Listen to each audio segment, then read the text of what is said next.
तो आज की इस क्लास में आप लोग को कराने वाला हूँ हिस्ट्री के कुछ इंपॉर्टेंट सवाल को। जैसे कि आप लोग का एग्जाम है बाबू 9 फरवरी को। 9 फरवरी को आप लोग को फाइनल बोर्ड में एग्जाम है बाबू हिस्ट्री का। तो आप लोग को यहाँ पे मैं हिस्ट्री के कुछ ऐसे इंपॉर्टेंट सवाल को कराने वाला हूँ जो आप लोग को फाइनल बोर्ड एग्जाम में देखने के लिए मिलेगा। ठीक है बाबू, 100% देखने के लिए मिलेगा।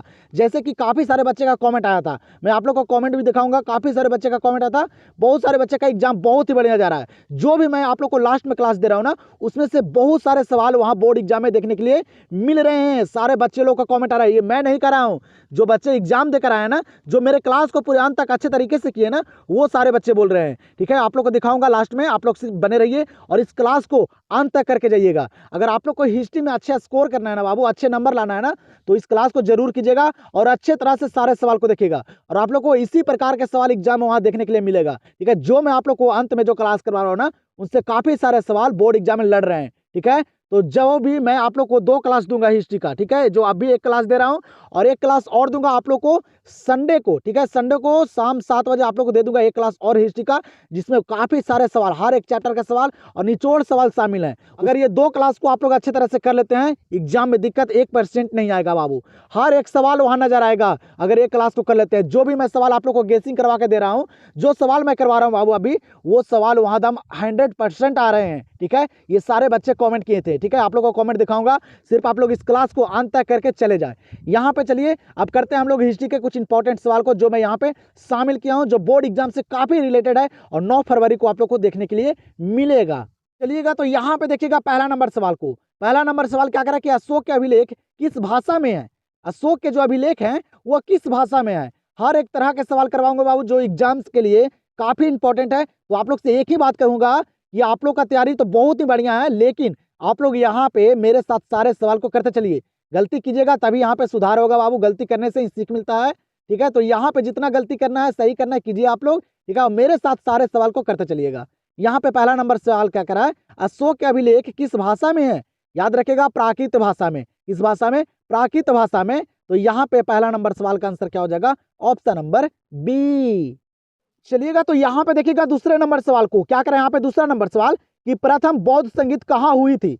सवाल यहाँ पे क्या करा है कि प्रथम बौद्ध संगीत जो हुई थी ये कहाँ हुई थी। एग्जाम में पूछे गए हैं, ध्यान दीजिएगा। और सारा सवाल यहाँ पे शामिल बाबू, हर एक चैप्टर का सवाल शामिल है, जो एग्जाम के लिए सबसे ज्यादा महत्वपूर्ण है। अगर जो भी बच्चे इस क्लास को अंत तक कर लेंगे ना, उनको एग्जाम में दिक्कत नहीं होगा। एक बात और आप लोग को बताऊंगा, ठीक है, जो गलतियां आप लोग करते हैं, ठीक है, सिर्फ आप लोग बने रहिए, आप लोग को सारा बात बतलाऊंगा जो आप लोग को एग्जाम से सबसे ज्यादा इंपॉर्टेंट होंगे। यहाँ पे बताइए इस सवाल का आंसर, ये काफी इंपॉर्टेंट सवाल है। सवाल यहाँ पे कह रहे कि प्रथम बौद्ध संगीत कहाँ हुई थी, तो ये कहाँ हुआ था? याद रखेगा, राजगीर में। कहाँ? राजगीर में प्रथम बौद्ध संगीत पूछेगा बाबू, राजगीर करके आइएगा, अच्छी तरह से याद कीजिएगा। यहाँ पे इस सवाल का आंसर हो जाएगा ऑप्शन नंबर सी। 3 नंबर सवाल को देखिएगा क्या करें। यहाँ पे 3 नंबर सवाल करें कि संथाल विद्रोह कब हुआ। संथाल विद्रोह जो हुआ था ये कब हुआ था, जल्दी से बताइएगा। डेट वाले सवाल काफी सारा शामिल किया हुआ यहाँ पे, तो अंत तक बनिए और सारे सवाल को जरूर करके जाइए आप लोग। संथाल विद्रोह जो हुआ था ना, ये हुआ था 1855 में। कब हुआ था? 1855 में। याद रखिएगा, यहाँ पे इस सवाल का आंसर हो जाएगा ऑप्शन नंबर डी। यहाँ पे अगले सवाल को देखिएगा, काफी इंपॉर्टेंट सवाल है बाबू, एग्जाम में भी ये सवाल पूछे गए हैं। जल्दी से बताइएगा, अभी आप लोग को आसान से सवाल करवा रहा हूँ, धीरे धीरे देखिएगा आप लोग का लेवल कैसे मैं बढ़ाता हूँ। जल्दी से बताइएगा, सवाल यहाँ पे क्या करा है कि कितने गोलमेज सम्मेलन हुए थे। कितने गोलमेज सम्मेलन हुए थे, ये सवाल यहाँ पे कह रहा है। जल्दी से बताइएगा, ऑप्शन को पढ़िए और सारे सवाल को करते चलिए। मैं कोशिश करूंगा कि कम समय में ये सारे इंपॉर्टेंट सवाल को आप लोग को मैं करवा दूं। तो आप लोग को भी यहाँ पे बाबू निर्भर रहना पड़ेगा और अच्छे तरह से लास्ट तक सारे सवाल को करके जाना पड़ेगा। ठीक है, बताइएगा सवाल क्या करा था यहाँ पे कि कितने गोलमेज सम्मेलन हुए थे। तो गोलमेज सम्मेलन जो हुए थे ना, ये हुए थे कितने? 3। कितने हुए थे? 3। और दूसरे गोलमेज सम्मेलन में महात्मा गांधी भाग लिए थे, ये भी सवाल एग्जाम में पूछे जाते हैं। तो दम याद रखेगा, कितने गोलमेज सम्मेलन हुए थे, तो 3 हुए थे। यहाँ पे आंसर हो जाएगा ऑप्शन नंबर बी। यहाँ पे ध्यान दीजिएगा, अगले सवाल पे क्या करें। यहाँ पे अगला सवाल करें कि सर्वाधिक प्राचीन स्मृति ग्रंथ कौन है। याद रखिएगा आप लोग, सवाल यहाँ पे क्या करा है कि सर्वाधिक प्राचीन स्मृति ग्रंथ जो है वह यहाँ पे कौन है, ये सवाल यहाँ पे कर रहा है। तो जल्दी से बताइएगा, इंपॉर्टेंट सवाल है बाबू, हर एक सवाल को यहाँ पे शामिल किया हूँ। अगर जो भी बच्चे इस क्लास को अगर देख लेते हैं, उनको एग्जाम में दिक्कत नहीं होगा। ये मैं बार बार आप लोग के लिए इसलिए बोल रहा हूँ कि काफी सारे बच्चे का आदत क्या है ना बाबू, वो इस क्लास को अटेम्प्ट किए, थोड़ा सा देखे फिर अगले क्लास में चले गए, फिर थोड़ा सा देखे फिर अगले क्लास में चले गए। ऐसे क्या दिक्कत होता है, उन बच्चों को बाबू अच्छे तरीके से सारा सवाल कंप्लीट नहीं होते हैं। जो भी क्लास को करिए उसको अंत तक कीजिए, अच्छे तरह से कीजिए, हर एक सवाल पे फोकस बनाए रखिए, तभी कुछ हो सकता है एग्जाम में। थोड़ा थोड़ा करके देखने से ना बाबू ये आप लोग का समस्या हो सकता है। ठीक है, थोड़ा सा इस क्लास को देख लिए, थोड़ा सा किसी और टीचर के क्लास को देख लिए, वैसा नहीं कीजिए आप लोग। ठीक है, अंत तक एक क्लास को अटेम्प्ट कीजिए, अच्छे तरह से देखिए। जो बच्चे अच्छे तरह से देखते हैं ना उनको देखिए एग्जाम में सारा सवाल लड़ रहा है। ठीक है, जो भी मैं प्रश्न करवा रहा हूँ ना अंतिम में, वो सारा सवाल एग्जाम में देखने के लिए मिल रहा है। आप लोग को मैं दिखाता हूँ। ठीक है, बने रहिए आप लोग लास्ट तक, देखिए आप लोग को दिखाता हूँ कि कितने सारे हजारों बच्चे ने कमेंट किए बाबू। कुछ बच्चे का मैं दिखाऊंगा आप लोग को कि कौन से कमेंट किए। जो भी सवाल करवा रहा हूँ ना वो सारा एग्जाम में वहां टकर रहा है। तो आप लोग से एक ही बात बोलूंगा अब, ठीक है, अंत तक देखिए क्लास को। जो बच्चे देखेंगे उनको बाबू काफी लाभदायक होने वाला है फाइनल बोर्ड एग्जाम में 9 तारीख को। ठीक है, जो अगर अंत तक अच्छे तरह से सारे सवाल को याद कर लेंगे, दिक्कत नहीं होगा। 2 क्लास मैं दूंगा आप लोग को। ठीक है, 2 क्लास को जो भी बच्चे करके चले जाएंगे एग्जाम में, दिक्कत नहीं आएगा। चलिए तो अब हम लोग थोड़ा सा फास्ट करेंगे क्लास को। ठीक है, अंत तक आप लोग बने रहिए और सारे सवाल को करते चलिए। चलिएगा यहाँ पे बताइएगा सवाल क्या कर रहा था कि सर्वाधिक प्राचीन स्मृति ग्रंथ कौन है। तो सबसे ज्यादा प्राचीन स्मृति ग्रंथ जो है ना वह कौन है, तो मनु स्मृति। कौन से ग्रंथ, मनु स्मृति एग्जाम में पूछे गए हैं। आंसर हो जाएगा ऑप्शन नंबर सी। चलिएगा तो अब ज्यादा लेक्चर आप लोग को नहीं दूंगा बाबू, जो बच्चों को समझदारी है वो समझ गए होंगे। ठीक है, अब चलिए हम लोग करते हैं अब लगातार सारे सवाल को अच्छे तरह से। ठीक है, आप लोग भी करते चलिएगा। यहाँ पे सवाल अगला कर रहा है कि अकबर का संरक्षक कौन था। अकबर का जो संरक्षक थे वह कौन थे। इंपॉर्टेंट सवाल है, याद रखेगा। अकबर का जो संरक्षक थे ना वह थे बैरम खां। कौन थे, बैरम खां। तो यहाँ पे आंसर हो जाएगा ऑप्शन नंबर डी। अगले प्रश्न को देखिएगा क्या करे। यहाँ पे अगला प्रश्न कह रहा है कि भारत में पहली रेल किन स्टेशन के मध्य चली थी। सवाल यहाँ पे क्या करा ना कि भारत में जो पहली रेल चली थी ना, जो ट्रेन चली थी ना, वह किन किन स्टेशन के मध्य मतलब बीच चली थी, ये सवाल यहाँ पे कह रहा है। जल्दी से बताइएगा, एग्जाम में भी पूछे गए, आप लोग को याद भी होगा। याद है, बहुत बढ़िया, रिवीजन करना बहुत ज्यादा जरूरी है बाबू। एग्जाम के लिए रिवीजन बहुत ज्यादा जरूरी है। और यहाँ पे खुद से कीजिए, खुद से कीजिए, और यहाँ पे देखिए कि कितने सवाल को आप लोग सही कर पाते हैं। सवाल क्या करा कि भारत में पहली रेल किन स्टेशनों के मध्य चली थी। याद रखिएगा, बंबई से ठाणे चली थी। क्या, बंबई से ठाणे। याद रखिएगा, एग्जाम में पूछे गए हैं। आंसर हो जाएगा ऑप्शन नंबर बी। यहाँ पे ध्यान दीजिएगा, यहाँ पे क्या करा, अगला सवाल करा कि हरियर एवं बुक्का किस वंश के शासक थे। सवाल यहाँ पे क्या करा है, हरियर एवं बुक्का जो है वो किस वंश के शासक थे। इंपॉर्टेंट सवाल है, आप लोग को याद भी नहीं होगा। ठीक है, याद है, बहुत बढ़िया। जिन बच्चों को याद नहीं है, तैयारी नहीं है, सिर्फ इस क्लास को कीजिए और सारे सवाल को रट जाइए, एकदम अच्छे तरह से याद कर लीजिए बाबू। फिर देखिए एग्जाम में क्या होता है। तो हरियर एवं बुक्का जो है ना ये किस वंश के शासक थे। याद रखेगा, संगम वंश के। किस वंश के, संगम वंश के। आंसर हो जाएगा ऑप्शन नंबर ए। 9 नंबर सवाल पे ध्यान दीजिएगा आप लोग, क्या करें यहाँ पे 9 नंबर सवाल कि साइमन कमीशन भारत कब आया। साइमन कमीशन जो भारत आया था ये कब आया था, ये भी सवाल पूछे गए हैं बाबू। याद रखिएगा, साइमन कमीशन जो भारत आया ना ये आया था 1928 में। कब आया था, 1928 में। याद रखिएगा, यहाँ पे इस सवाल का आंसर हो जाएगा ऑप्शन नंबर बी। अगला सवाल यहाँ पे दिए गए आप लोग को, क्या करें यहाँ पे अगला सवाल करें कि हम्पी किस राज्य से संबंधित है। हम्पी जो है ये किस राज्य से संबंधित है, इंपॉर्टेंट सवाल है।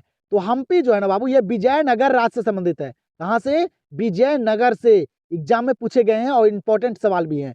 तो यहाँ पे इस प्रश्न का आंसर हो जाएगा ऑप्शन नंबर सी। चलिएगा अगले सवाल पे ध्यान दीजिएगा आप लोग। यहाँ पे अगला सवाल क्या करे कि बीजाक में किसके उपदेश संग्रहित है। सवाल क्या करे कि बीजाक में किसके उपदेश जो है वो संग्रहित है। अभी आसान से सवाल करवा रहा हूँ, धीरे धीरे देखिएगा आप लोग का लेवल कैसे मैं बढ़ाता हूँ। जल्दी से बताइएगा, बीजाक में बाबू किसके उपदेश संग्रहित है। याद रखेगा, कावीर के। इनके, कावीर के। तो यहाँ पे आंसर हो जाएगा ऑप्शन नंबर ए। चलिएगा बाबू, तो यहाँ पे देखिएगा अगले सवाल को, काफी इंपॉर्टेंट सवाल है। सवाल यहाँ पे क्या कर रहा है ना कि मोहनजोदाड़ो की खोज 1922 में किसने की थी। सवाल क्या कर रहा है यहाँ पे कि मोहनजोदाड़ो की खोज जो किए थे कब, 1922 में, वह कौन किए थे, ये सवाल यहाँ पे कर रहा है। तो जल्दी से बताइएगा, नहीं याद है, याद रखेगा बाबू, मोहनजोदाड़ो की जो खोज किए थे कब, 1922 ईस्वी में ना, वह किए थे राखाल दास बनर्जी। कौन किए थे, राखाल दास बनर्जी। ये नहीं कि दयाराम साहनी करके आ जाइएगा बाबू, ये 1921 में किए थे। सर्वप्रथम पूछेगा ना सबसे पहले, वह किए थे दयाराम साहनी। तो अच्छे तरह से याद रखेगा, एग्जाम नजदीक है बाबू, दम 9 फरवरी को तहलका मचा देना एग्जाम में। ठीक है, तो यहाँ पे इस सवाल का आंसर क्या हो जाएगा, ऑप्शन नंबर बी। चलिएगा यहाँ पे देखिएगा अगले सवाल को। यहाँ पे सवाल क्या कर रहा है ना कि भारत का प्रथम मुगल सम्राट कौन था। सवाल यहाँ पे क्या कर रहा है कि भारत का पहला बाबू जो प्रथम मुगल सम्राट थे वह कौन थे? ये भी इंपॉर्टेंट सवाल है, आप लोग को पता भी होगा। तो याद रखिएगा, वह थे बाबर। कौन थे? बाबर। भारत का प्रथम मुगल सम्राट कौन थे? बाबर थे। तो यहाँ पे इस सवाल का आंसर क्या हो जाएगा? Option number A. 14 नंबर सवाल पे ध्यान दीजिएगा, क्या करें यहाँ पे 14 नंबर सवाल कि विजयनगर साम्राज्य की स्थापना कब हुई? विजयनगर साम्राज्य की जो स्थापना हुई थी ये कब हुई थी? ये भी सवाल इंपॉर्टेंट है, जल्दी से बताइएगा आप लोग। तो विजयनगर साम्राज्य की जो स्थापना हुई ना बाबू, ये हुई थी कब? तो 1336 में। कब हुई थी? 1336 में। याद रखेगा डेट वाले सवाल को अच्छे तरह से, क्योंकि आप लोग जो गलती करते हैं ना वह डेट वाले सवाल में ही करते हैं। तो अच्छे तरह से कीजिएगा आप लोग, काफी सारे डेट वाले सवाल आप लोग के यहाँ पे मैं करवाऊंगा। सिर्फ अंत तक बने रहिए और सारे सवाल को जरूर करके जाइएगा। ये सारे गेसिंग किए गए सवाल, इंपॉर्टेंट सवाल को मैं शामिल किया हूँ, जो एग्जाम में बाबू हर साल पूछे जाते हैं। आंसर हो जाएगा ऑप्शन नंबर सी। और आप लोग को लगता है ना बाबू कि जो मैं क्लास करवा रहा हूँ ना उससे एग्जाम में सवाल नहीं आते हैं, ये आप लोग को लगता है ना। देखिए आप लोग को मैं दिखाता हूँ, ठीक है? मैं नहीं कह रहा हूँ, ये बच्चे लोग कमेंट किए हैं, काफी सारे बच्चे कमेंट किए हैं बाबू, हजारों बच्चे कमेंट किए हैं कि जो मैं क्लास दे रहा हूँ ना अंतिम में, उससे काफी सारे सवाल बोर्ड एग्जाम में लड़ रहे हैं। यहाँ पे देखिए पहला नंबर आप लोग को कॉमेंट दिखाता हूँ। यहाँ पे देखिए क्या कर रहे हैं, यहाँ पे दीपक कुमार का कॉमेंट आया था, बोल रहे हैं यहाँ पे कि thank you so much sir ji, आपका ऑब्जेक्टिव सभी सब्जेक्ट का बोर्ड में 99% रहता है, आपकी वीडियो से बहुत हेल्प मिलता है। देख सकते हैं आप लोग, ये है पहला कमेंट। और आप लोग को दिखा देता हूं, यहाँ पे बच्चे बोल रहे हैं कि थैंक यू सर जी, जितना आप पढ़ाए हैं सेम सेम क्वेश्चन आया था, थैंक यू सो मच। आप लोग देख सकते हैं बाबू कि किस तरह से कमेंट आ रहा है बच्चे का। और एक कमेंट नहीं बाबू, हजारों में कमेंट आ रहा है। आप लोग को दिखाऊंगा ना अगर यहाँ पे, तो 2 से 3 घंटा निकल जाएगा, ठीक है? इसीलिए आप लोग को यहाँ पे मैं इसलिए दिखा रहा हूँ कि आप लोग का मनोबल बढ़े। मैं जो सवाल करवाता हूँ ना उसको एकदम 100% आप लोग अच्छे तरह से करके चले जाइए, और देखिए एग्जाम में क्या होता है। यहाँ पे देखिए अगले बच्चे कमेंट क्या करते हैं कि 50 में 46 सही है सर, और कल ज्योग्राफी का एग्जाम है 35 में 35 मिला है, थैंक यू सर। देख सकते हैं आप लोग, जो मैं क्लास आप लोग को दिया हूँ लास्ट में ना, उसमें काफी सारे सवाल एग्जाम में देखे के लिए मिला है। काफी सारे बच्चे का कमेंट आया है, ठीक है? चलिए अब ज्यादा कमेंट दिखाएंगे आप लोग को तो टाइम ज्यादा वेस्ट होगा बाबू। अब आप लोग को रेगुलर आप लोग का सारे सवाल को मैं करवाता हूँ, और आप लोग भी मेरे साथ सारे सवाल को करते चलिएगा। यहाँ पे देखिएगा, इस सवाल का आंसर आप लोग को याद भी होगा। ये सवाल इंपॉर्टेंट है, आसान से भी है, और आप लोग को याद भी होगा। सवाल कर रहा है कि मौर्य वंश की स्थापना किसने की? सारे सवाल को आप खुद से करते चलिए, लास्ट में स्कोर भी मैं पूछूंगा कि आप लोग यहाँ पे कितने सवाल को सही कर पाए हैं, ठीक है? इससे पता चल जाएगा कि बोर्ड एग्जाम में भी आप लोग क्या करके आइएगा, कितना बढ़िया तैयारी है आप लोग को। जल्दी से बताइएगा कि मौर्य वंश की स्थापना किसने की? मौर्य वंश की जो स्थापना किए थे वह कौन किए थे? याद होगा आप लोग को कौन किए थे? तो चंद्रगुप्त मौर्य। कौन किए थे? चंद्रगुप्त मौर्य किए थे ये मौर्य वंश की स्थापना। आंसर क्या हो जाएगा? Option number A. चलिएगा तो यहाँ पे ध्यान दीजिएगा और बताइएगा जल्दी से इस सवाल का आंसर। यहाँ पे सवाल क्या कर रहा है कि कमल महल कहाँ अवस्थित है? कमल महल जो है ये कहाँ अवस्थित है? ये भी सवाल पूछे गए हैं, आसान सा सवाल है, जल्दी से बताइएगा, याद कर लीजिएगा बाबू अच्छे तरह से। कमल महल जो है ना ये है कहाँ? हम्पी में। कहाँ? हम्पी में है, याद रखिएगा। आंसर हो जाएगा ऑप्शन नंबर सी। चलिएगा अब यहाँ पे ध्यान दीजिएगा अगले सवाल पे। सवाल यहाँ पे क्या कर रहा है कि बंगाल के विभाजन की घोषणा किस वर्ष हुई? बंगाल की विभाजन की जो घोषणा हुई थी ना ये किस वर्ष हुई थी? इंपॉर्टेंट सवाल है, एग्जाम में भी काफी बार पूछे गए हैं, तो ध्यान दीजिएगा। जो बंगाल के विभाजन का जो घोषणा हुआ था ना ये हुआ था कब? 1905 में हुआ था। कब हुआ था? 1905 में। और लॉर्ड कर्जन किया था, ये भी याद रखिएगा आप लोग, ठीक है? और ये सवाल एग्जाम में काफी बार पूछे गए हैं, तो अच्छे तरह से ध्यान दीजिएगा। तो यहाँ पे इस सवाल का आंसर हो जाएगा ऑप्शन नंबर ए। यहाँ पे देखिए बाबू अगले सवाल को, ये भी सवाल एग्जाम में पूछे गए हैं। सवाल यहाँ पे क्या करा है कि महात्मा गांधी के बचपन का क्या नाम था? सवाल यहाँ पे क्या करा है कि महात्मा गांधी के बचपन का जो नाम था वह क्या नाम था? आप लोग को पता होगा, जल्दी से बताइएगा। तो महात्मा गांधी के बचपन का नाम था ना, वह था क्या नाम? मुनिया नाम था। क्या नाम था? मुनिया, याद रखिएगा। आंसर यहाँ पे हो जाएगा ऑप्शन नंबर बी। यहाँ पे ध्यान दीजिएगा इस सवाल पे, ये भी सवाल एग्जाम में काफी बार पूछे गए हैं और आप लोग को याद भी होगा। सवाल यहाँ पे क्या करा है ना कि मोहनजोदाड़ो किस भाषा का शब्द है? इंपॉर्टेंट सवाल है बाबू, सारे सवाल को करते चलिए आप लोग। जल्दी से बताइएगा कि मोहनजोदाड़ो जो है ना ये किस भाषा का शब्द है? तो मोहनजोदाड़ो जो है ना ये सिंधी भाषा का शब्द है। किस भाषा का? सिंधी भाषा का। और यही सारे सवाल एग्जाम में पूछे जाते हैं, तो ध्यान दीजिएगा आप लोग। तो यहाँ पे इस सवाल का आंसर हो जाएगा ऑप्शन नंबर डी।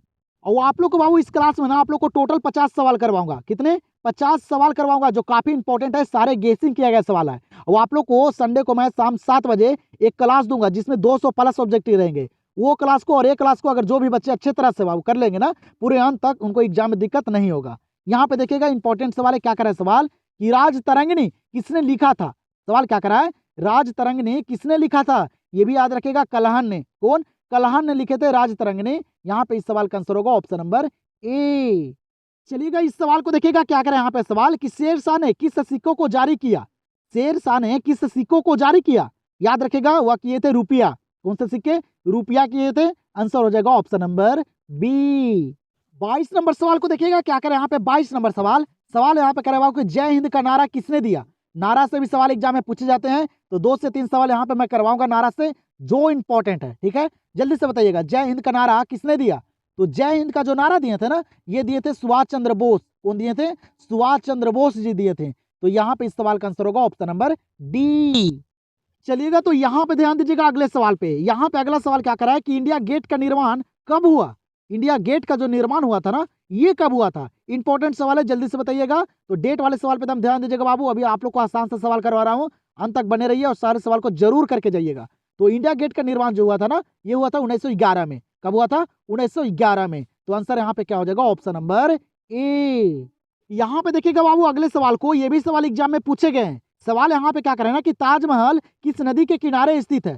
ताजमहल जो है ना, ये किस नदी के किनारे स्थित है। और एक सवाल और पूछे जाते हैं कि ताजमहल का निर्माण कौन करवाया था। तो आप लोग को पता होगा, नहीं पता याद रखेगा, शाहजहां ने। ताजमहल कौन बनवाए थे? शाहजहां ने। और यहाँ पे सवाल क्या कर रहा है कि ताजमहल किस नदी के किनारे स्थित है। तो वह यमुना नदी के किनारे। किस नदी के किनारे? यमुना नदी के किनारे। यहाँ पे इस सवाल का आंसर हो जाएगा ऑप्शन नंबर बी। यहाँ पे देखिएगा अगले प्रश्न को क्या करें। यहाँ पे अगला प्रश्न कह रहा है कि दहसाला प्रणाली किस शासक ने शुरू किया। जल्दी से बताइएगा कि दहसाला प्रणाली जो शुरू किया था ना, वह किस शासक ने शुरू किया था। ऑप्शन दिए गए, सारे ऑप्शन को अच्छे तरह से पढ़िए और बताइए जल्दी से। दहसाला प्रणाली किस शासक ने शुरू किया था? नहीं याद है बाबू, याद रखेगा अकबर ने। कौन किया था? अकबर ने। तो यहाँ पे इस सवाल का आंसर होगा ऑप्शन नंबर सी। एक बच्चे ने कमेंट किया था कि सर जी मेरा एग्जाम जो है वो अच्छा नहीं जा रहा है। तो मैं वही बोलूंगा बाबू, जिन भी बच्चे का एग्जाम अच्छा तरह से नहीं जा रहा है वो सिर्फ मेरे क्लास को अच्छे तरह से करके चले जाए। ठीक है, तब देखिएगा कि एग्जाम में क्या आता है।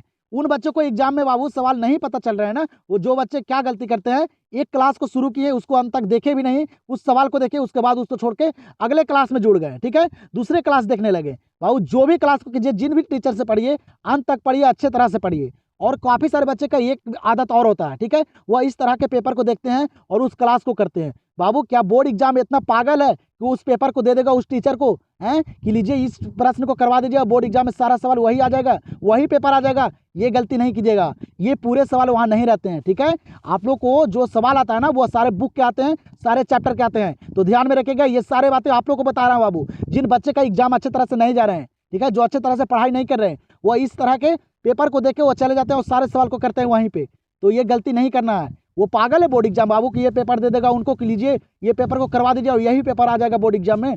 ये गलत बात है। ठीक है, जो मैं सवाल करवा रहा हूँ उसको अच्छे तरह से देखिए और पढ़िए और जाइए। ठीक है, यहाँ पे सवाल क्या कर रहा है कि शेरशाह का मकबरा कहाँ है। शेरशाह का जो मकबरा है ये कहाँ है, याद रखेगा वह है सासाराम में। कहाँ? सासाराम में। याद रखेगा आंसर यहाँ पे हो जाएगा ऑप्शन नंबर डी। और काफी सारे बच्चे को लगता होगा बाबू कि सर जो है बहुत बोलते हैं, बहुत बकवास करते हैं। ठीक है, ये बातें मैं आप लोग के लिए बताता हूँ। ठीक है, आप लोग के लिए जो भी समझदार होंगे वो समझ गए होंगे, ये गलती नहीं करना है। ठीक है, आप लोग को पता है बाबू कौन कौन ऐसा होगा बाबू जो बोर्ड वाला परीक्षा वाला जो पेपर होगा वो दे देंगे करवाने के लिए, है ऐसा होता है? कभी भी नहीं होता है। ठीक है, ये मैं बोलता हूँ आप लोग के लिए। ठीक है, मैं ज्यादा बोलता नहीं हूँ, आप लोग के लिए समझाता हूँ, बोलता हूँ कि ये गलती नहीं कीजिए। यही गलती के कारण आप लोग का जो नंबर है ना वो कम आता है। यहाँ पे देखिएगा ये सवाल क्या करा है, कह रहा है कि पन किस धातु का सिक्का है। जो सवाल यहाँ पे करवा रहा हूँ ये सारे इंपॉर्टेंट है, आप लोग एक बार क्वेश्चन में को देखिएगा, इसी तरह के सवाल एग्जाम में पूछे जाते हैं। सवाल यहाँ पे क्या करा है कि पन किस धातु का सिक्का है। पन जो है ना किस धातु का सिक्का है, याद रखेगा ये चांदी का सिक्का है। कैसा?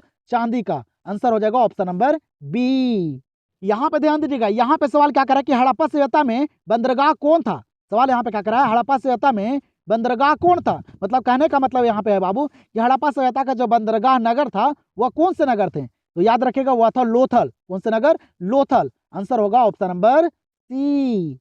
यहाँ पे ध्यान दीजिएगा अगले सवाल पे, काफी इंपॉर्टेंट सवाल है, आप लोग को याद भी होगा। सवाल यहाँ पे क्या करा है ना कि उपनिषद की संख्या कितनी है। सवाल क्या करा है, उपनिषदों की संख्या कितनी है। उपनिषदों जो है बाबू, उपनिषद जो है वह कितने हैं। याद रखेगा एग्जाम में पूछे गए सवाल है। उपनिषद जो होते हैं वह होते हैं 108। कितने होते हैं? 108 होते हैं। आंसर होगा यहाँ पे ऑप्शन नंबर बी। 30 नंबर सवाल को देखिएगा आप लोग, यहाँ पे क्या करा है 30 नंबर सवाल कि नानक का जन्म स्थान कहाँ है। यहाँ पे सवाल क्या करा है कि गुरु नानक का बाबू जन्म स्थान जो है ये कहाँ है। ये भी सवाल एग्जाम में पूछे गए हैं, तो याद रखिएगा आप लोग। गुरु नानक का जो जन्म स्थान है ना ये कहाँ है, तो तलवंडी में। कहाँ? तलवंडी में। याद रखिएगा आंसर होगा ऑप्शन नंबर डी। चलिएगा तो आप लोग देखिएगा यहाँ पे अगले सवाल को, और आप लोग को क्लास पसंद आ रहा होगा बाबू तो एक लाइक जरूर कीजिएगा। यहाँ पे सवाल क्या करे ना, करे कि मोहनजोदाड़ो किस नदी के किनारे स्थित है। सवाल क्या करे यहाँ पे कि मोहनजोदाड़ो जो है ये किस नदी के किनारे स्थित है। जल्दी से बताइएगा, सारे ऑप्शन को पढ़िए और बताइए। नहीं याद है बाबू, याद रखेगा मोहनजोदाड़ो जो है ना ये सिंधु नदी के किनारे है। किस नदी के किनारे? सिंधु नदी के किनारे। और अगर हड़प्पा पूछेगा तो ये बाबू रावी नदी के किनारे, दम याद रखेगा आप लोग। अब मोहनजोदाड़ो, मोहनजोदाड़ो सिंधु नदी के किनारे, तो यहाँ पे आंसर होगा इस प्रश्न का ऑप्शन नंबर बी। यहाँ पे देखिएगा अगले प्रश्न को, यहाँ पे प्रश्न करा है कि लाल बहादुर शास्त्री ने कौन सा नारा दिया। सवाल यहाँ पे क्या करा है कि लाल बहादुर शास्त्री ने कौन सा नारा दिए, ये सवाल यहाँ पे कह रहा है, जल्दी से बताइएगा। तो लाल बहादुर शास्त्री कौन सा नारा दिए थे? याद रखेगा जय जवान जय किसान। कौन से? जय जवान जय किसान। यहाँ पे देखिएगा ऑप्शन में ऊपर नीचे हो चुका है, ठीक है, सिर्फ आप लोग आंसर को याद रखेगा। लाल बहादुर शास्त्री ने कौन सा नारा दिए थे? तो जय जवान जय किसान। या पूछेगा एग्जाम में कि जय जवान जय किसान के नारा कौन दिए थे? लाल बहादुर शास्त्री, याद रखेगा। तो चलिए देखते हैं अगले सवाल को। चलिएगा तो यहाँ पे ध्यान दीजिएगा, काफी इंपॉर्टेंट सवाल है। क्या करें यहाँ पे सवाल कह रहा है कि विजयनगर साम्राज्य से किस नगर का संबंध है। सवाल यहाँ पे क्या करा है कि विजयनगर साम्राज्य से बाबू किस नगर का संबंध है। ऑप्शन को देखिए और बताइए जल्दी से। आप लोग को पीछे भी मैं इस लेवल का सवाल करवाया हूँ, बताइएगा जल्दी से कि विजयनगर साम्राज्य से किस नगर का संबंध है। याद रखेगा वह है हम्पी नगर का। किस नगर का? हम्पी नगर का। आंसर यहाँ पे हो जाएगा ऑप्शन नंबर डी। यहाँ पे ध्यान दीजिएगा, क्या करें यहाँ पे अगला सवाल करा कि कलिंग युद्ध कब हुआ। सवाल यहाँ पे क्या करा है कि कलिंग का जो युद्ध हुआ था ये कब हुआ था। जल्दी से बताइएगा, इंपॉर्टेंट सवाल है, एग्जाम में भी पूछे गए हैं। जल्दी से बताइए, जो सवाल बार बार पूछे जाते हैं ना बाबू उसको यहाँ पे मैं शामिल इसलिए किया हूँ कि बोर्ड एग्जाम जो है ना पूछे गए सवाल को रिपीट करता है, ठीक है। तो ध्यान दीजिएगा आप लोग। सवाल क्या करे कि कलिंग युद्ध कब हुआ। तो कलिंग युद्ध जो हुआ था ना ये हुआ था 261 ईसा पूर्व। कब हुआ था? 261 ईसा पूर्व, याद रखेगा। यहाँ पे आंसर हो जाएगा ऑप्शन नंबर बी। चलिएगा तो यहाँ पे देखिएगा अगले सवाल को। यहाँ पे सवाल क्या करे ना कि फयान कौन था। सवाल यहाँ पे क्या करे बाबू कि फयान जो था ये कौन था। सारे ऑप्शन को पढ़िए और बताइए जल्दी से। फयान जो था ये कौन था? तो चीनी तीर्थ यात्री था। कौन था बाबू? चीनी तीर्थ यात्री। ये गुप्त काल में भारत आया था, ये भी याद रखेगा, एग्जाम में पूछे जाते हैं। और आप लोग को बाबू एक क्लास और दूंगा, ठीक है, जिसमें काफी सारे सवाल है और हर एक चैप्टर का निचोड़ सवाल है। उस क्लास को भी आप लोग जरूर करके जाइएगा। तो यहाँ पे इस प्रश्न का आंसर क्या होगा? Option number C. अगर जो भी बच्चे इस क्लास को अगर अच्छे तरह से कर रहे होंगे ना उनको एग्जाम में कोई भी दिक्कत नहीं आने वाला है, ठीक है, क्योंकि सारा सवाल यहाँ पे इंपॉर्टेंट है बाबू। हर एक सवाल इंपॉर्टेंट है, तो हर एक सवाल पे आप लोग को ध्यान देना पड़ेगा, क्योंकि आप लोग को भी पता नहीं है कि कौन से सवाल एग्जाम में पूछे जाएंगे। तो अच्छे तरह से पढ़ाई कीजिए, ठीक है। 9 फरवरी को बाबू एकदम अच्छे से सारे सवाल को करके आइएगा। यहाँ पे सवाल क्या करे ना कि चौसा का युद्ध कब हुआ। चौसा का युद्ध जो हुआ था ये कब हुआ था? याद रखेगा ये हुआ था कब बाबू? तो 1539 में। कब हुआ था? 1539 में चौसा का युद्ध लड़ा गया था। आंसर यहाँ पे हो जाएगा ऑप्शन नंबर डी। चलिएगा तो आप लोग यहाँ पे ध्यान दीजिएगा, यहाँ पे क्या करा अगला सवाल करा कि त्रिपिटक किस धर्म का साहित्य है। सवाल यहाँ पे क्या करा है कि त्रिपिटक जो है ये किस धर्म का साहित्य है। इंपॉर्टेंट सवाल है, बताइए जल्दी से। तो त्रिपिटक जो है ना बाबू ये किस धर्म का साहित्य है? याद रखेगा बौद्ध धर्म का। किस धर्म का? बौद्ध धर्म का। सारे सवाल को रट जाइए आप लोग। तो यहाँ पे इस सवाल का आंसर हो जाएगा ऑप्शन नंबर बी। अगले सवाल पे ध्यान दीजिएगा, ये भी सवाल एग्जाम में पूछे जाते हैं और पूछे भी गए हैं। सवाल यहाँ पे क्या करें ना कि वास्को डी गामा भारत कब आया। वास्को डी गामा जो है वो भारत कब आए थे, और ये भारत आए थे कब बाबू? याद रखेगा 1498 में। वास्को डी गामा जो भारत आए थे ना ये 1498 में। और एग्जाम में सवाल क्या पूछा जाता है कि भारत का खोज किसने किया था? याद रखेगा वास्को डी गामा। और वास्को डी गामा जो भारत आया था ना ये आया था वो केरल के कालीकट पे, ये भी याद रखेगा। तो यहाँ पे इस सवाल का आंसर हो जाएगा क्या? Option number A. 39 नंबर सवाल को देखिएगा, क्या करें यहाँ पे 39 नंबर सवाल कि चौरी चौरा कांड किस वर्ष हुआ। सवाल यहाँ पे क्या करा है कि चौरी चौरा कांड जो हुआ था ये किस वर्ष हुआ। जल्दी से बताइएगा। चौरी चौरा कांड जो हुआ ना बाबू ये हुआ था 1922 में। कब हुआ था? 1922 में, याद रखेगा। यहाँ पे इस सवाल का आंसर हो जाएगा ऑप्शन नंबर डी। यहाँ पे देखिएगा 40 नंबर सवाल को, ये भी सवाल एग्जाम में पूछे गए हैं। सवाल यहाँ पे क्या करा ना कि तेनालीराम का संबंध किस साम्राज्य से है। सवाल यहाँ पे क्या करा है कि तेनालीराम का संबंध जो है ये किस साम्राज्य से है। जल्दी से बताइएगा। नहीं याद है? याद रखेगा तेनालीराम का जो संबंध है ना बाबू ये विजयनगर साम्राज्य से है। कहाँ से? विजयनगर साम्राज्य से। आंसर हो जाएगा इस प्रश्न का ऑप्शन नंबर ए। चलिए तो यहाँ पे देखिएगा अगले प्रश्न को। यहाँ पे प्रश्न क्या करा है ना कि किताब उल हिंद किसकी रचना है। बताइए जल्दी से। किताब उल हिंद किसकी रचना है? और इसी लेवल के सवाल एग्जाम में पूछे जाते हैं बाबू, ठीक है। तो ध्यान दीजिएगा आप लोग। सवाल यहाँ पे क्या करा है कि किताब उल हिंद किसकी रचना है? नहीं याद है, याद रखेगा ये जो रचना है ना किताब उल हिंद, ये है बाबू अल बुरूनी की। किनकी? अल बुरूनी की। आंसर हो जाएगा ऑप्शन नंबर सी। चलिएगा तो यहाँ पे देखिएगा अगले सवाल को, क्या करें यहाँ पे अगला सवाल कि संविधान सभा में कुल कितने सदस्य थे? सवाल यहाँ पे क्या करा है कि संविधान सभा में कुल कितने सदस्य थे? ये भी सवाल पूछे गए, इसीलिए मैं यहाँ पे शामिल किया हूँ। तो बताइएगा जल्दी से, संविधान सभा में कुल कितने सदस्य थे? याद रखेगा 389 थे। कितने? 389 थे। याद रखेगा अच्छी तरह से, यहाँ पे आंसर हो जाएगा ऑप्शन नंबर डी। चलिएगा यहाँ पे देखिएगा डेट वाले सवाल को, काफी इंपॉर्टेंट सवाल है, याद भी रखेगा आप लोग। सवाल यहाँ पे कह रहा है कि भारत में मुगल साम्राज्य की स्थापना कब हुई? भारत में मुगल साम्राज्य की स्थापना कब हुई? सारे सवाल को करता चलिए, लास्ट में मैं स्कोर जरूर पूछेगा बाबू कि यहाँ पे आप लोग कितने सवाल को सही किए, क्योंकि सारा सवाल यहाँ पे इंपॉर्टेंट है। जल्दी से बताइए कि भारत में मुगल साम्राज्य की जो स्थापना हुई थी ये कब हुई थी? नहीं याद है, याद रखेगा 1526 में। कब हुई थी? 1526 में बाबू भारत में मुगल साम्राज्य की स्थापना हुई। आंसर यहाँ पे हो जाएगा ऑप्शन नंबर सी। चलिए तो यहाँ पे देखिएगा क्या करें, यहाँ पे अगला सवाल करे कि गेटवे ऑफ इंडिया कहाँ स्थित है? सवाल यहाँ पे क्या करा है, गेटवे ऑफ इंडिया जो है ये कहाँ स्थित है? जल्दी से बताइएगा, गेटवे ऑफ इंडिया जो है ये बाबू कहाँ स्थित है? याद रखेगा ये है बंबई में। कहाँ? बंबई में। याद रखेगा अच्छे तरह से। आंसर यहाँ पे हो जाएगा ऑप्शन नंबर ए। चलिए तो आप लोग यहाँ पे ध्यान दीजिएगा, ये सवाल आप लोग को याद होगा, ठीक है? जल्दी से बताइएगा, यहाँ पे सवाल क्या करा कि अशोक किस वंश का शासक था? सवाल यहाँ पे क्या करा है कि अशोक जो है ये किस वंश का शासक था? इंपॉर्टेंट सवाल है, जल्दी से बताइएगा, अशोक किस वंश के शासक था? नहीं याद है, याद रखेगा ये था बाबू मौर्य वंश के। किस वंश के? मौर्य वंश के। तो यहाँ पे आंसर होगा ऑप्शन नंबर बी। 46 नंबर सवाल को देखिएगा आप लोग, क्या करें यहाँ पे 46 नंबर सवाल कि सिंधु सभ्यता में गोदी कहाँ से मिला है?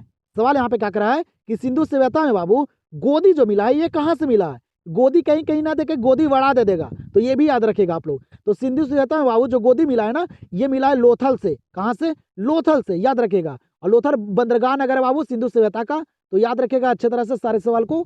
यहाँ पे इस प्रश्न का आंसर हो जाएगा ऑप्शन नंबर डी। चलिए तो यहाँ पे देखिएगा ये सवाल काफी इंपॉर्टेंट है, हर साल एग्जाम में पूछे जाते हैं। सवाल करा कि 1885 में किस पार्टी में स्थापना हुई? सवाल यहाँ पे क्या करा कि 1885 में बाबू किस पार्टी की स्थापना हुई? ये सवाल यहाँ पे करा है, ठीक है? यहाँ पे मैं नहीं होगा, यहाँ पे की होगा, ठीक है? तो ध्यान दीजिएगा आप लोग, ठीक है? बताइए जल्दी से कि 1885 में किस पार्टी की स्थापना हुई थी? आप लोग को याद होगा किस पार्टी की बाबू? तो भारतीय राष्ट्रीय कांग्रेस पार्टी की। किस पार्टी की? भारतीय राष्ट्रीय कांग्रेस पार्टी की स्थापना कब हुई थी? 1885 में। ये सवाल इंपॉर्टेंट है, हर साल पूछे जाते हैं, तो याद रखेगा। आंसर यहाँ पे हो जाएगा ऑप्शन नंबर सी। चलिए यहाँ पे देखिएगा इस सवाल को और बताइएगा जल्दी से, ये सवाल काफी सारे बच्चों को याद भी नहीं होगा। यहाँ पे सवाल क्या कराना बाबू, विजयनगर साम्राज्य में कितने वंशों ने शासन किया? जल्दी से बताइएगा, यहाँ पे सवाल क्या करा है कि विजयनगर साम्राज्य में बाबू कितने वंश ने शासन किया था? ये सवाल यहाँ पे करा है। याद रखेगा 4 वंश ने। कितने? 4 वंश ने बाबू विजयनगर साम्राज्य में शासन किए थे। सवाल एग्जाम में पूछे गए हैं, तो याद रखेगा आंसर यहाँ पे हो जाएगा ऑप्शन नंबर बी। चलिएगा तो यहाँ पे देखिएगा 49 नंबर सवाल को, क्या करें यहाँ पे 49 नंबर सवाल कि आई एन अकबरी के लेखक कौन है? जल्दी से बताइएगा, आई एन अकबरी के लेखक कौन है बाबू? अब आप लोग को यहाँ पे मैं काफी सारे सवाल करवा दिया हूँ, ठीक है? और आप लोग को बाबू 200 प्लस ऑब्जेक्टिव दूंगा मैं कल के क्लास में, ठीक है? तो आप लोग इंतजार कीजिए, उस क्लास को जरूर करके जाइएगा। तो आई एन अकबरी के लेखक कौन है? तो वह है अबुल फजल। कौन है? अबुल फजल है। आंसर हो जाएगा यहाँ पे ऑप्शन नंबर सी। चलिएगा तो यहाँ पे देखिएगा 50 नंबर सवाल को, काफी इंपॉर्टेंट सवाल है। जैसे कि मैं आप लोग को बता दिया था बाबू कि आज की इस क्लास में आप लोग को टोटल 50 ही सवाल करवाऊंगा, जो काफी इंपॉर्टेंट थे। हर साल एग्जाम में ये सारे सवाल पूछे जाते हैं। तो आप लोग अगर इस सवाल को पूरे अंत तक कर लिए होंगे, सारे सवाल को अच्छे से याद कर लिए होंगे, एग्जाम में दिक्कत नहीं होगा। ये क्लास और आप लोग को दूंगा हिस्ट्री का, जो आप लोग को संडे को 7 बजे रहेगा, ठीक है? अगर उस क्लास को अगर आप लोग अच्छे तरह से सारे प्रश्न को देख लेते हैं, एग्जाम में 1% दिक्कत नहीं आएगा। क्योंकि बाबू उस क्लास में ना हर एक चैप्टर का निचोड़ सवाल को मैं शामिल किया हूँ, जिसमें काफी सारे सवाल हैं, 200 प्लस ऑब्जेक्टिव है। अगर जो भी बच्चे उस क्लास को कर लेते हैं, एग्जाम में दिक्कत होने वाला नहीं है। तो आप लोग उस क्लास को जरूर करके जाइएगा, ठीक है? यहाँ पे देखिए ये 50 नंबर सवाल क्या करा है आप लोग को। सवाल यहाँ पे करा है बाबू, हिंद स्वराज किसने लिखा? सवाल क्या करा है, हिंद स्वराज किसने लिखा? जल्दी से बताइएगा। और आप लोग के पास वक्त कम है बाबू, तो अच्छे तरह से तैयारी कीजिए। जितना भी सवाल मैं करवाता हूँ अच्छे तरह से अगर कर लेते हैं, अच्छे तरह से सारे सवाल को याद कर लेते हैं, एग्जाम में दिक्कत नहीं होगा। क्योंकि सारे बच्चे कमेंट कर रहे हैं बाबू, जो भी मैं क्लास आप लोग को दे रहा हूँ लास्ट में ना, काफी सारे प्रश्न जो है बोर्ड एग्जाम में लड़ रहे हैं, ठीक है? दम देखने के लिए मिल रहा है बाबू। तो अच्छे तरह से मेरे क्लास को आप लोग करके चले जाइए, और अच्छे तरह से बाबू अंत तक सारे प्रश्न को याद करके चले जाइए, ठीक है? बस यही कहूंगा आप लोग को, फिर आप लोग पे निर्भर करते हैं आप लोग क्या करेंगे, ठीक है? यहाँ पे सवाल क्या करा कि हिंद स्वराज किसने लिखा, तो हिंद स्वराज जो लिखे थे ना, ये लिखे थे महात्मा गांधी। कौन लिखे थे? महात्मा गांधी, याद रखिएगा। तो यहाँ पे ये 50 नंबर सवाल का आंसर होगा ऑप्शन नंबर सी।